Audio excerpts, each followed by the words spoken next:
जय श्री कृष्ण। राधे राधे। चाहे कितना भी प्रयास क्यों न कर ले, कितना भी प्रयास क्यों न कर ले, उसे अपने कर्मों का फल तो भोगना ही पड़ता है।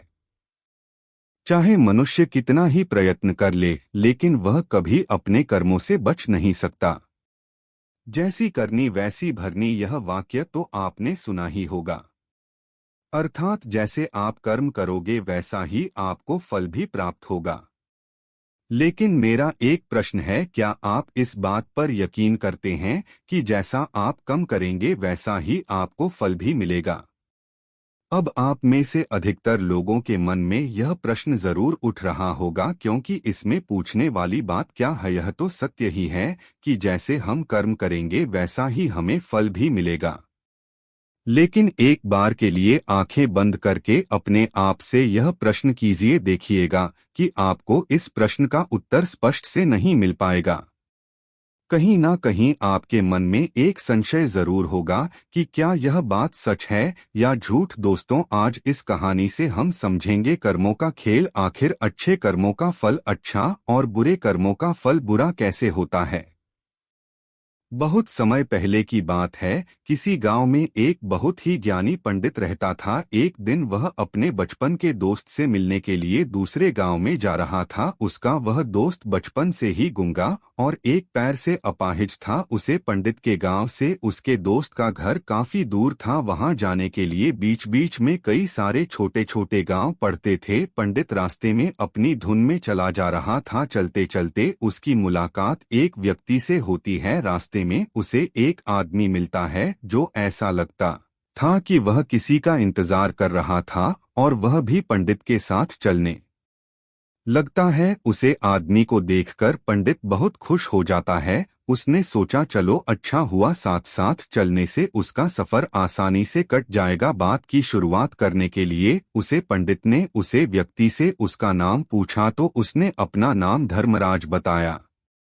पंडित को यह नाम कुछ अजीब सा लगता है, लेकिन उसने नाम के विषय में कुछ और पूछना उचित नहीं समझ। दोनों धीरे धीरे साथ में चल रहे थे। तभी रास्ते में एक गांव आता है। गांव का प्रवेश द्वार आते ही धर्मराज ने पंडित से कहा, तुम आगे चलो, मुझे इस गांव में एक काम है, मैं तुमसे आगे मिलता हूँ।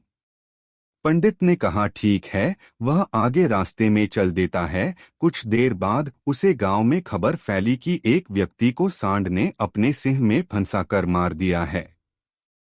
जैसे ही सांड ने उसे व्यक्ति को मारा, ठीक कुछ ही देर में धर्मराज पंडित के पास आ गया और फिर दोनों चलना शुरू कर देते हैं और चलते चलते एक दूसरे गांव के द्वार पर पहुंच जाते हैं। उसे गांव के बाहर एक बड़ा और विशाल मंदिर बना हुआ था। वहां पर आराम करने की सुविधा काफी बढ़िया लग रही थी। पंडित के दोस्त का घर अभी वहां से बहुत दूर था और रात भी होने वाली थी। तो पंडित ने धर्मराज से कहा, रात होने वाली है, पूरे दिन चलते चलते थक भी चुके हैं और भूख भी लग रही है, तो यहाँ पर भोजन करके यहीं पर हम विश्राम कर लेते हैं। फिर सुबह के समय आराम से आगे की यात्रा जारी करेंगे। धर्मराज ने कहा, ठीक है, मुझे इस गांव में किसी को कुछ जरूरी सामान देने जाना है। तुम भोजन करके आराम करो, मैं बाद में आकर भोजन कर लूंगा। इतना कहकर वह वहां से चला जाता है। लेकिन उसके जाने के कुछ समय बाद, कुछ ही देर बाद धुआं उठता हुआ दिखाई देता है और देखते ही देखते पूरे गांव में आग लग जाती है। पंडित ने हैरानी से सोचा कि यह धर्मराज जहां भी जाता है वहां कोई ना कोई अनहोनी जरूर हो जाती है। कुछ तो गड़बड़ है इस व्यक्ति में। लेकिन पंडित ने रात्रि में धर्मराज से कुछ भी पूछना उचित नहीं समझा और वे दोनों सो गए। सुबह होते ही दोनों फिर से अपनी यात्रा शुरू कर देते हैं।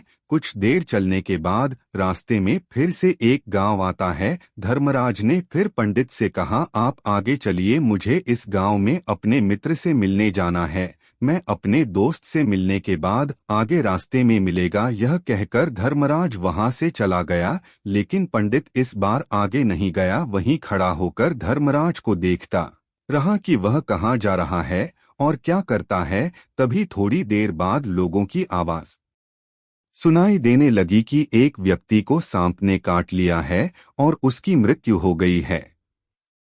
ठीक उसी समय धर्मराज फिर पंडित के पास पहुंच गया, लेकिन इस बार पंडित से रहा नहीं गया और उसने धर्मराज से पूछ ही लिया कि तुम जिस भी गांव में जाते हो वहां कोई ना कोई अनहोनी जरूर हो जाती है, क्या तुम मुझे बता सकते हो यह ऐसा क्यों हो रहा है?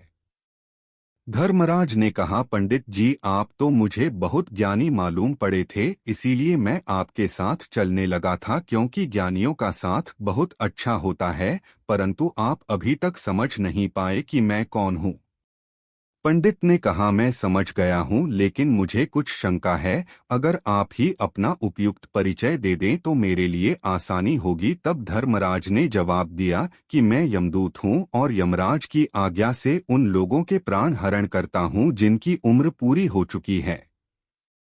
हालांकि पंडित को पहले से ही इस बात की आशंका थी, फिर भी धर्मराज के मुंह से यह बातें सुनकर वह घबरा गया, लेकिन वह हिम्मत करके पूछता है कि अगर तुम सच में यमदूत हो तो मुझे बताओ अगली मृत्यु किसकी है? धर्मराज ने जवाब दिया, गली मृत्यु तुम्हारे इस मित्र की है जिससे तुम मिलने जा रहे हो, और उसकी मृत्यु का कारण भी तुम ही बनोगे। यह बात सुनकर पंडित सहम गया और सोच में पड़ गया कि अगर सच में यह धर्मराज का दूत हुआ तो उसकी बात भी सच होगी और उसके कारण मेरे बचपन के सबसे अच्छे मित्र की मृत्यु हो जाएगी। तो सबसे अच्छा तो यही होगा कि मैं अपने मित्र से मिलने ही ना जाऊं, कम से कम मैं उसकी मृत्यु का कारण तो नहीं बनूंगा। धर्मराज ने मुस्कुराते हुए कहा, तुम जो सोच रहे हो वह सब मुझे पता है, मगर तुम्हारे अपने मित्र से मिलने ना जाने से नीति नहीं बदल जाएगी। तुम्हारे मित्र की मृत्यु तो निश्चित है और वह अगले कुछ ही पलों में घटित होने वाली है। महाकाल के मुंह से ऐसी बातें सुनकर पंडित को झटका लगा, क्योंकि महाकाल ने पंडित के मन की बातें पढ़ ली थी, जो कि एक सामान्य व्यक्ति के लिए संभव नहीं है। अब पंडित को विश्वास हो गया कि यह धर्मराज सचमुच में यमदूत ही है। जब पंडित को यह पूर्ण विश्वास हो गया कि धर्मराज जी यमदूत है तो वह घबरा गया। वह अपने मित्र की मृत्यु का कारण नहीं बनना चाहता था, इसलिए वह पलटकर अपने गांव की तरफ वापस जाने लगा। लेकिन जैसे ही पंडित वापस जाने के लिए मोड़ उसने देखा कि उसका मित्र तेजी से उसकी तरफ चल रहा है, जो कि पंडित को देखकर अत्यंत प्रसन्न दिखाई पड़ रहा था। अपने मित्र के आने की गति को देखकर पंडित को ऐसा लगा कि जैसे उसका मित्र काफी देर से उसका ही पीछा कर रहा है, लेकिन वह बचपन से ही गंगा था और एक पैर से लंगड़ा भी था, इसीलिए ना तो वह पंडित को आवाज देकर रोक पाया था और ना ही उसे तक पहुंच पा रहा था। लेकिन जैसे ही वह पंडित के पास पहुंचा, अचानक ही जमीन पर गिर पड़ी और तुरंत ही उसकी मृत्यु हो गई।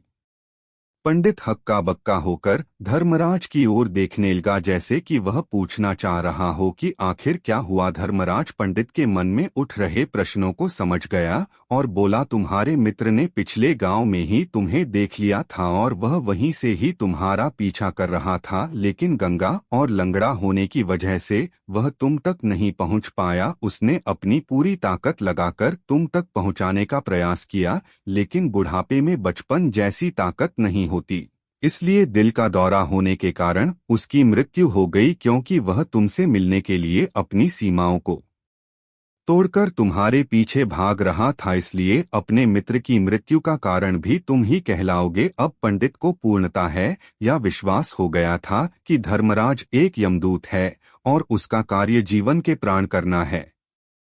लेकिन पंडित एक ज्ञानी व्यक्ति था, वह यह भी जानता था कि मृत्यु पर किसी का वश नहीं है, सबको एक न एक दिन मरना ही है। यही सोचकर उसने अपने आप को संभाल लिया, लेकिन अचानक ही पंडित के मन में अपनी मृत्यु के बारे में जानने की इच्छा हुई, इसलिए उसने धर्मराज से पूछा कि जब मृत्यु मेरे दोस्त की होनी थी तो तुम शुरू से ही मेरे साथ क्यों चल रहे थे? यह प्रश्न सुनकर धर्मराज जोर से हंस और बोला, मैं तो हर पल हर क्षण सभी के साथ चलता हूँ, किंतु लोग पहचान नहीं पाए, क्योंकि लोगों के पास अपनी समस्याओं के अलावा किसी और व्यक्ति बस तो यह घटना के बारे में सोचने समझने या उसे देखने का समय ही नहीं होता। पंडित ने कहा, तो क्या तुम यह बता सकते हो कि मेरी मृत्यु कब, कहाँ और कैसे होगी? महाकाल ने कहा, हालांकि किसी भी सामान्य जीव के लिए अपनी मृत्यु के बारे में जानना ठीक नहीं है, क्योंकि कोई भी जीव हो या जानकर वह अपनी मृत्यु के बारे में जानकर बहुत दुखी हो जाता है। हालांकि तुम जानी व्यक्ति मालूम पड़ते हो और तुमने जिस तरीके से अपने मित्र की मृत्यु को सहन कर लिया है,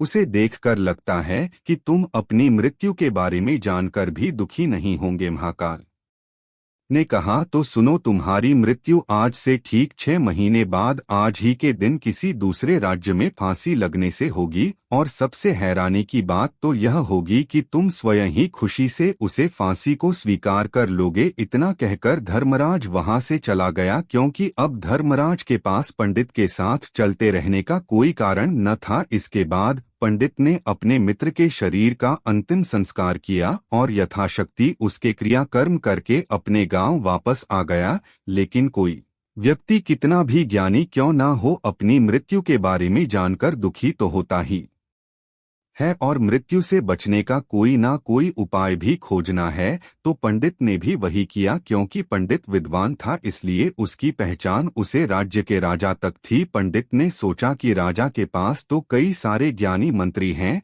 वह मेरी मृत्यु से संबंधित समस्या का कोई ना कोई समाधान निकाल ही लेंगे। पंडित यही सब सोता हुआ राज दरबार में पहुंच जाता है और राजा से सारी घटना के बारे में बताता है। राजा ने अपने मंत्रियों को सारी समस्या बताई और उनसे सलाह मांगी। अंत में सभी ने विचार विमर्श करके कहा, अगर पंडित की बात सही है तो उसकी मृत्यु भी 6 महीने बाद ही होगी, लेकिन मृत्यु तो तब होगी जब वह किसी दूसरे राज्य में जाएगा। यदि वह किसी दूसरे राज्य में जाए ही ना तो मृत्यु ही नहीं होगी। मंत्रियों की यह सलाह राजा को भी सही लगी। इसके बाद पंडित के रहने की सारी व्यवस्था महल में ही कर दी गई और राजा के आदेश के बिना उसे पंडित से किसी को भी नहीं मिलने दिया जाता था। लेकिन पंडित कहानी भी आजा, मंत्रियों की यह सलाह राजा को भी सही लगी। इसके बाद पंडित के रहने की सारी व्यवस्था महल में ही कर दी गई और राजा के आदेश के बिना उसे पंडित से किसी को भी नहीं मिलने दिया जाता था। लेकिन पंडित कहीं भी आ जा सकता था, ताकि पंडित को यह ना लगे कि वह राजा की कैद में है। परंतु पंडित डर के मारे स्वयं ही कहीं आता जाता नहीं था। धीरे धीरे महीने गुजरते गए और पंडित की मृत्यु का समय नजदीक आने लगा, और अंतत वह भी दिन आ गया जिस दिन पंडित की मृत्यु होनी थी। तो जिस दिन पंडित की मृत्यु होनी थी उसकी एक रात पहले पंडित डर के मारे जल्दी ही सो गया, ताकि जल्दी से वह रात बीत जाए और अगला दिन आ जाए, ताकि उसकी मृत्यु टल सके ही सोचकर वह जल्दी सो जाता है। लेकिन पंडित को नींद में चलने की बीमारी थी और अपनी इस बीमारी के बारे में वह स्वयं ही नहीं जानता था। तो फिर राजा मंत्री या किसी वेद को इसके बारे में बताने का कोई प्रश्न ही नहीं उठाता। पंडित अपनी मृत्यु को लेकर बहुत चिंतित था। वह पिछले कई दिनों से ठीक है, सो भी नहीं पा रहा था, और नींद में चलने की बीमारी भी तभी होती है जब व्यक्ति ठीक से सो नहीं पा रहा हो। तो उसे रात भी पंडित को नींद में चलने का दौरा पड़ा। वह उठा और महल से निकलकर अस्तबल में गया, क्योंकि पंडित राजा का खास मेहमान था, इसलिए किसी भी पहरेदार ने उसे नहीं रोका और न ही किसी तरह की कोई पूछताछ की। अस्तबल में पहुंचकर वह सबसे तेज चलने वाले घोड़े की पीठ पर सवार होकर नींद में ही अपने राज्य की सीमा से बाहर दूसरे पड़ोसी राज्य में चला गया। इतना ही नहीं, वह दूसरे राज्य के राजा के महल में पहुंच गया। उसे महल के पहरेदार ने भी उसे नहीं रोका और न ही कोई पूछता। आज किसी भी लोग रात्रि का अंतिम प्रहार होने के कारण गहरी नींद में थे। वह पंडित सीधे राजा के सैन्य कक्षा में पहुंचा, जहां राजा और रानी सो रहे थे। वह पंडित वहीं जाकर सो गया। सुबह हुई तो राजा ने पंडित को रानी के बगल में सोया हुआ देखा, तो राजा बहुत क्रोधित हो गया। राजा ने पंडित को कैद करने का आदेश दे दिया। पंडित गिरफ्तार हो गया, लेकिन पंडित तो बहुत चक्कर था। उसे तो कुछ समझ नहीं आ रहा था कि आखिर वह दूसरे राज्य में और राजा के सैन्य कक्षा में कैसे पहुंचा। लेकिन वहां उसकी यह सब सुनने वाला कोई नहीं था। अगली सुबह राजा ने पंडित को दरबार में पेश करने का आदेश दिया। कुछ देर बाद उसे पंडित को दरबार में लाया गया। पंडित को देखते ही राजा इतना बबूला हो गया कि उसे फांसी पर चढ़ा देने का हुक्म सुना दिया। फांसी की सजा सुनकर पंडित काम किया, लेकिन फिर भी थोड़ी सी हिम्मत जताकर राजा से बोला, महाराज, मैं नहीं जानता कि मैं राजमहल तक कैसे पहुंचा। मैं यह भी नहीं जानता हूं कि आपका सया कक्षा तक में कैसे आया और आपके महल के किसी पहरेदार या सैनिक ने मुझे रोक क्यों नहीं। लेकिन मैं इतना जरूर जानता हूं कि आज मेरी मृत्यु होनी थी और वह होनी भी जा रही है। राजा को यह बात थोड़ी अजीब लगी। उसने पंडित से पूछा, तुम्हें कैसे पता कि आज तुम्हारी मृत्यु होनी है? राजा के इस प्रश्न के जवाब में पंडित ने पिछले 6 महीने का सारा वाकया राजा को सुना दिया और बोला, महाराज, मेरा क्या किसी भी सामान्य व्यक्ति में इतना साहस नहीं कि वह राजा के सैन्य कक्षा में राजा की उपस्थिति में रानी के साथ सो जाए। राजा को पंडित की बात में थोड़ा तर्क दिखाई पड़ा, परंतु उसने सोचा कि यह मृत्यु से बचने के लिए धर्मराज और उसके द्वारा अपनी मृत्यु की भविष्यवाणी की कहानी बन रहा है। इसलिए राजा ने पंडित से कहा, यदि तुम्हारी बात सत्य है और आज यह तुम्हारी मृत्यु का दिन है, जैसा कि हम धर्मराज ने तुमसे कहा था, तो आज तुम्हारी मृत्यु का कारण मैं नहीं बनूंगा। लेकिन यदि तुम्हारी बात झूठी निकली तो निश्चित ही आज तुम्हारी मृत्यु का दिन होगा ना, क्योंकि जिस राज्य से पंडित आया था उसे राज्य का राजा इस राजा का मित्र था। इसलिए इस राजा ने तुरंत अपने 2 सैनिकों को पड़ोसी राजा के पास भेजकर पंडित की बात की सत्यता का प्रमाण मांगा। भेजे गए सैनिक शाम तक लौटे और उन्होंने राजा को बताया कि महाराज, पंडित जो कुछ भी कह रहा है वह सब सत्य है। पड़ोसी राज्य के राजा ने पिछले 6 महीने से पंडित के रहने की सारी व्यवस्था अपने ही महल में कर रखी थी। पंडित राजा का खास मेहमान था। कल शाम राजा आखिरी बार पंडित से उसके कक्षा में मिले थे और उसके बाद यह इस राज्य में कैसे पहुंच गया इसकी जानकारी किसी को भी नहीं है। इसलिए उसे राज्य के राजा के अनुसार पंडित को फांसी की सजा देना ठीक नहीं है। लेकिन राजा के सामने एक नई समस्या थी, क्योंकि उसने बिना पूरी बात जान ही पंडित को फांसी की सजा सुना दी थी। इसलिए अगर पंडित को फांसी नहीं दी जाती तो राजा के वचन का अपमान हो जाएगा, लेकिन अगर राजा की बात का मान रखा जाए तो बेवजह है ही एक निर्दोष व्यक्ति की मौत हो जाएगी। राजा ने अपने सभी मंत्रियों से इस बारे में सुझाव मांगा तो मंत्रियों ने राजा को सुझाव दिया कि महाराज, पंडित को एक कच्ची सूत के धागे से फांसी लगवा दी जाए। इससे आपकी कथन का भी मन रह जाएगा और कच्चे सूत के धागे से पंडित को फांसी भी नहीं लगेगी और उसके प्राण भी बच जाएंगे। राजा को मंत्रियों का यह सुझाव पसंद आया और उसने ऐसा ही करने का आदेश दे दिया। पंडित के लिए कच्चे सूत के धागे से फांसी का फंदा बनाया गया और नियम के अनुसार पंडित को फांसी पर चढ़ाए जाने लगा। सभी लोग बहुत खुश थे कि ना तो पंडित मारेगा और ना ही राजा का वचन खाली जाएगा। पंडित को भी पूर्ण विश्वास था यह शोध के